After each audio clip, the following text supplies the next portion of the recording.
As we continue to ponder the Ten Commandments today, I'll be reading from Exodus chapter 20, verse 15. You shall not steal. This is the word of the Lord. Thanks be to God. O Lord, may the words of my mouth and the meditations of all of our hearts here together in this place be pleasing in your sight. O Lord, our rock and our Redeemer.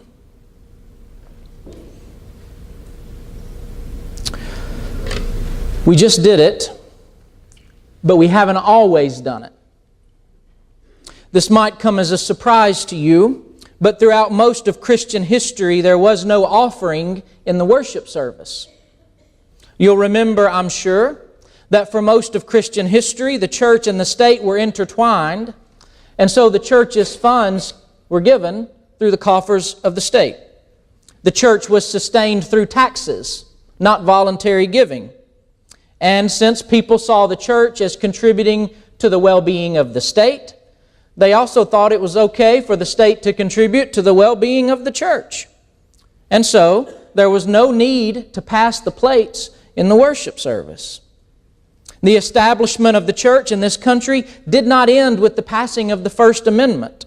That was effective only on a federal level. Several states continued to have state churches. Think about Massachusetts, who had a religious tax all the way until 1833, when they did away with their state-sponsored religious tax. But as the separation of church and state began to increase throughout the years, the church and ministers had to figure out how to raise funds for their ministries. How do you find a budget when the state isn't doing your collecting for you? Some churches had people purchase a pew, or at least rent one. We joke today about people owning their pews, but it seems that there was a time in church history in which that was actually the case. People owned their pew. Some churches taxed the pews, with the most expensive tax rates being the pews up front, or I'm sure if it was a Baptist church, the most expensive rates being on the pews closest to the back. Some churches held auctions. Just before the Civil War, churches began having special offerings, which sustained beneficence for the poor or special missions work and that sort of thing. But by 1900, an offering within a worship service was pretty standard practice in the American church. Churches do it differently. I've heard of churches who, during revival services, passed the plates multiple times because the first time through there wasn't enough collected, and so they said we need to pass them again. I was in a church once when the pastor said, "Put in what you can put in and take out what you need to take out." And there was a collective gasp in the sanctuary. I was in a church once where a man made change in the offering plate. Some said he was making change in the offering plate. Some said he was stealing from the church. I don't know. But that is what I'd like for us to think on today. Stealing. It's a simple command, 4 words. You shall not steal. I don't think any of us need much commentary on what this means. In fact, in a standard commentary numbering some 100 pages on the 10 Commandments, this particular commandment about stealing captures all of 2.5 pages.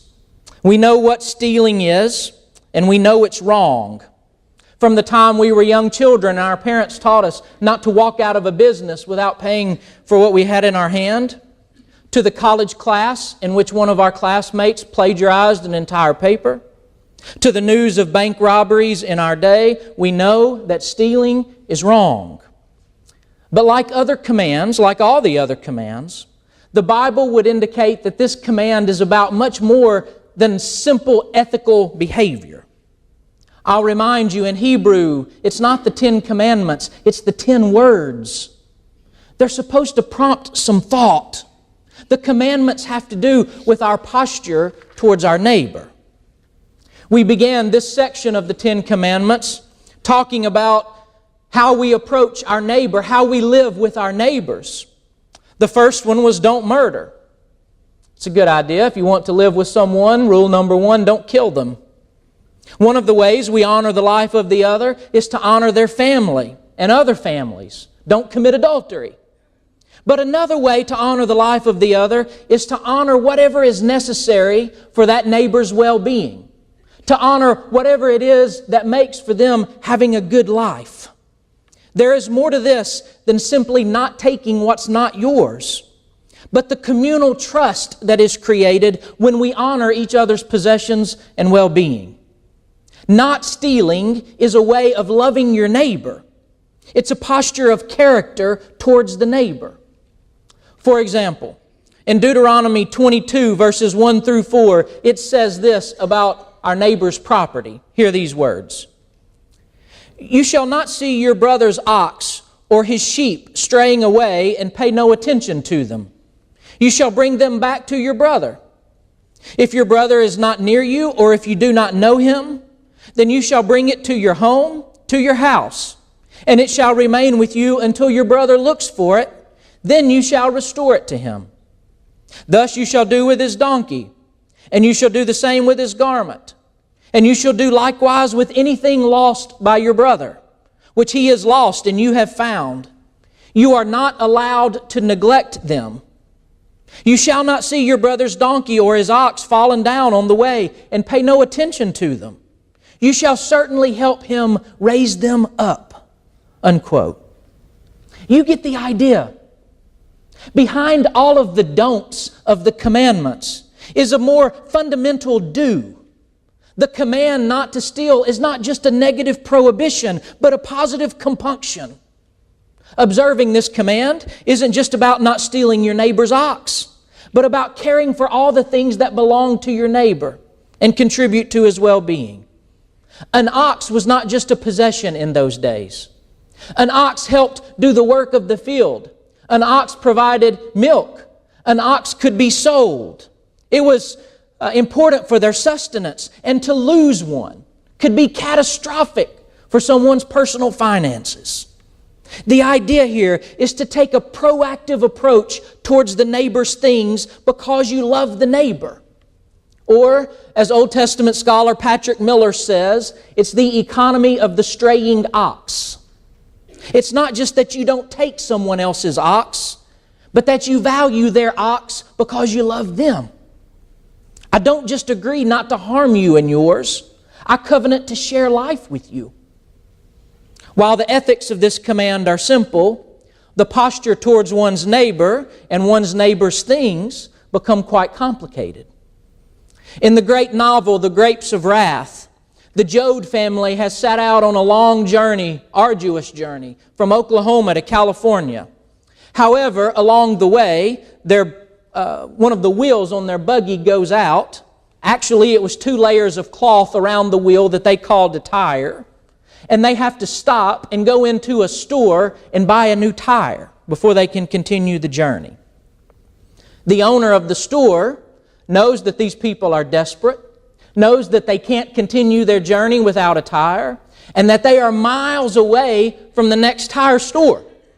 So he has a monopoly on their business, and with this knowledge offers to provide them a broken tire, a busted tire, for $4. The family, who is uneducated but nevertheless wise, groups together and has a family conference about what is going on. And one of the family members says, and I quote, "When I hear a businessman talking about service, I wonder who's getting screwed.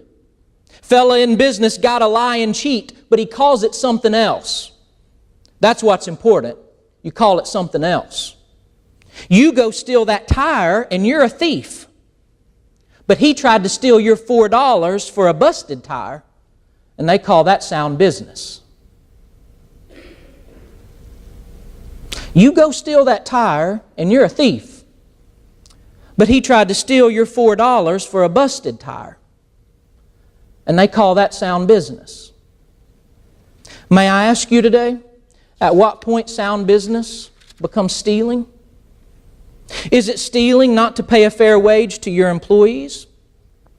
To be sure, employees can steal from employers by not putting in a good day's work, an honest day's work. But employers can steal from their employees by not putting in a good day's pay. Might I remind you in this room, if you are an employer, you are required by this commandment to pay a fair and equitable wage for all those who work for you and beneath you. Is it stealing to defraud someone in your buying and selling? Is it stealing to plagiarize someone else's intellectual property, we call it today? Is it stealing to use someone else's money for your own purposes? Is it stealing to commit copyright infringement? Is it stealing not to pay one's fair share of taxes for the common good? What I'm inviting you to consider today is that this command is violated as much by people who wear white collars as it is with people who have no collars. Only in the white-collar society the thief is often applauded for doing so.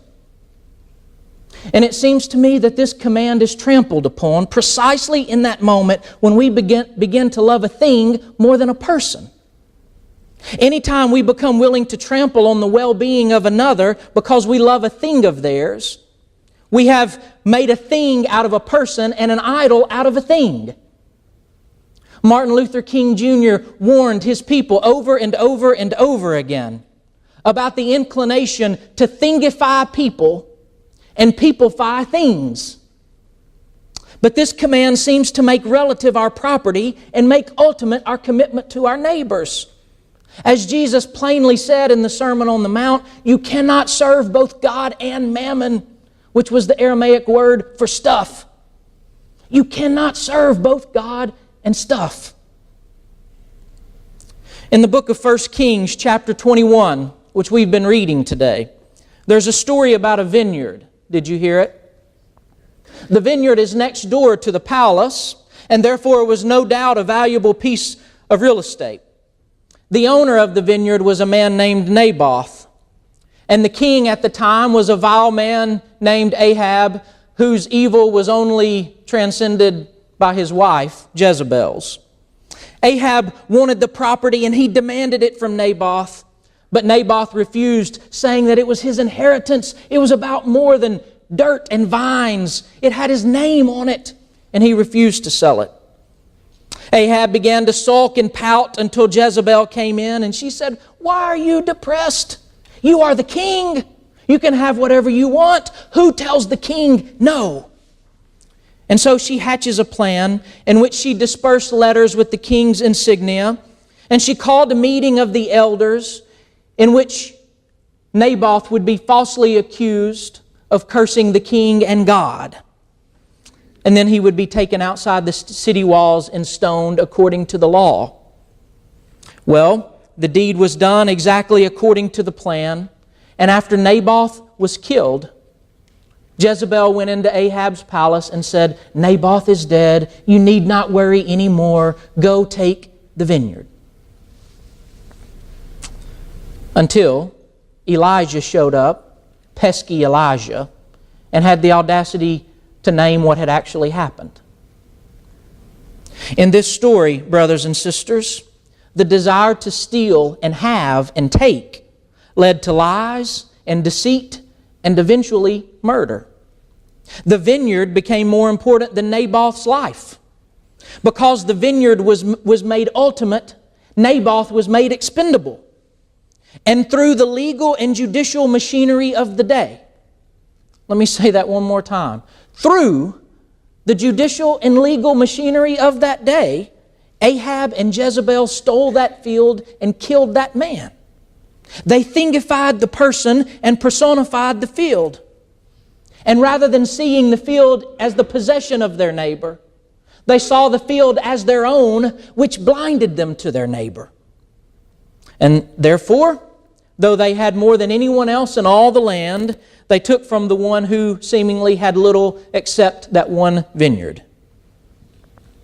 Sociologists today would call this the rising threshold of expectation, where the more we have, the more we need. And the more we need, the more we get. You see, wherever there is stealing, there is no neighbor. And wherever there is a neighbor, there can be no stealing. Living into this command, like living into all the commands, demands that we develop some moral imagination. It demands we cultivate the ability to place ourselves in another's shoes and see life through their eyes. It demands an active responsibility on our part to be a neighbor and to pay attention to the ox. A few weeks ago, I wrote about this in the e-news, so you can check out if you've already heard it, but I know 90% of you don't read the e-news. So here we go. My first pastorate was in a small town called Strawberry, northern Arkansas, 200 people, something like 200 people. I never met them all. I don't know where they came from. The sign said 200 people. Nothing important ever happened in Strawberry. On Sunday mornings in our church, we had about 30 people. On Sunday nights, we had 12 to 15, and we would have an altar call just in case someone needed to find Jesus amongst those 12 or 15 people. One Sunday night, I was in the sanctuary, 6 o'clock, waiting on the people. No one showed up. They were usually early. They didn't have anything else to do in Strawberry. Nobody showed up, though. 5 minutes before worship, no one was there. 6 o'clock, no one was there. 6:15, no one was there. I began wondering if this was some hazing ritual they did on new pastors in that town. Nobody showed up. I began wondering if the rapture had happened and I wasn't as righteous as I had thought at one time. Finally, I walked out to the highway and I looked down the street and there were about 15 cars stopped on the side of the road. I didn't know what was going on. I began to walk that way, Bible in hand. I walked down the highway, and Paul Von Mullen's cow had gotten out of the pen. There was one small section of the fence, and the stubborn cow got out, and there she was, walking beside the highway, walking in the middle of the highway. And so people who were coming to church that night stopped and had formed a semicircle and was walking that cow back into the pen. And here I am with my Bible in hand, joining this semicircle of people, walking this stubborn cow back into her pen. Well, with minimal adventure, the cow finally walked back into the pen. They quickly mended the fence as much as possible. Hey, this beat a deacon's meeting any day of the week. I'd rather get a cow back in the pen. By this time, it was 6:45 or so. We all looked at each other and we said, let's cancel church tonight. And so we canceled church because Paul Von Mullen's cow got out of the pen. But I think we had church that night because Paul Von Mullen's cow got out of the pen. I'll confess, in that moment, my thoughts weren't that we were fulfilling the 8th commandment. But I think what we were doing had everything in the world to do with the 8th commandment. It was the economy of the straying ox, or cow, as the case may be. But really, it didn't have so much to do with that cow. What it had everything to do with was Paul Von Mullen, who sat in our pews. Every single week, the offering plate comes your way. We expect it these days. No one's surprised. We don't sell pews around here. We take up offerings. It's as normal in our worship as a sermon and singing and prayer. We do it every single week. I think some people give because they want to keep the church up and running, and they know it takes money to do that, and it does. Some people give because it's been ingrained in them since childhood, and they have a sense of sacred duty to do so. But there are days when I get the sense that it is much, much, much bigger than that. There are days when the plate slides in front of me that I feel like I'm participating in a revolution. I mean, most of my life involves getting. All the signals of our society says get, get, get, get. Take what you can get. We never feel like we have enough. And so we work so that we can earn, so that we can buy more stuff. And over the course of time, our lives become reduced to that which we can get, which is a way of saying it kills us. We lose our neighbors in the process. We lose ourselves in the process. And we lose something of our vision of God in the process. And so, in worship, the plates come by. Not just to keep our church up and running, and not just to satisfy our sense of duty, but as a reminder to us all that we should hold our stuff loosely if we are to hold our neighbors tightly. As a reminder to us that God always has enough for us. And it is a first step, howsoever small, of turning our lives out away from ourselves and opening them up to God and neighbor. We give every Sunday to honor the spirit of the 8th commandment. We give to develop the habit of giving as a corrective to the ingrained habits of our culture which only talk about taking. We give so that our eyes will be opened to the ox in the ditch or the cow in the road. We give because it's a way of saving our souls, if you think about it. We shall not steal.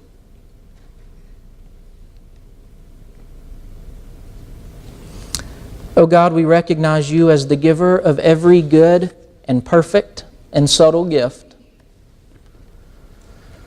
For the gift of life, for the gift of goods, and for the gift of goodness, we are most grateful. Help us to express our gratitude as we turn our lives towards You and our neighbors, as we deal justly with our finances and our stuff, and as we seek to create a society where we can see our neighbor, share life with our neighbor, and live as the sort of people You can be proud of. Give us eyes to see, O Lord, the ox in the ditch and the cow in the road, because we have eyes to see our neighbor, to whom they belong. We pray these things in Jesus' name. Amen.